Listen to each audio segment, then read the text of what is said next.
नमस्कार दोस्तों। तो दोस्तों आपका एक बार फिर से स्वागत है हमारे prediction channel Varun cricket prediction में। तो हम आज बात करने वाले हैं big bash league match number 33 की, जो कि ओबर्ट एरिकेन और एडिलेड स्ट्राइकर्स के बीच खेला जाएगा। तो गाइज, इस मैच में टॉस और मैच प्रेडिक्शन की जानकारी से पहले आपको बता दें कि जिसने भी अभी तक हमारा टेलीग्राम चैनल ज्वाइन नहीं किया है, टेलीग्राम चैनल ज़रूर ज्वाइन कर लेना। लिंक आपको वीडियो के डिस्क्रिप्शन में मिल जाएगा।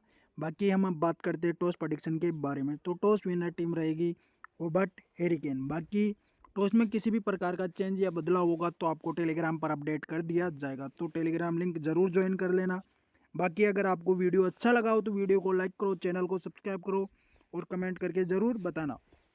मिलते हैं अगले नए वीडियो में, तब तक के लिए धन्यवाद।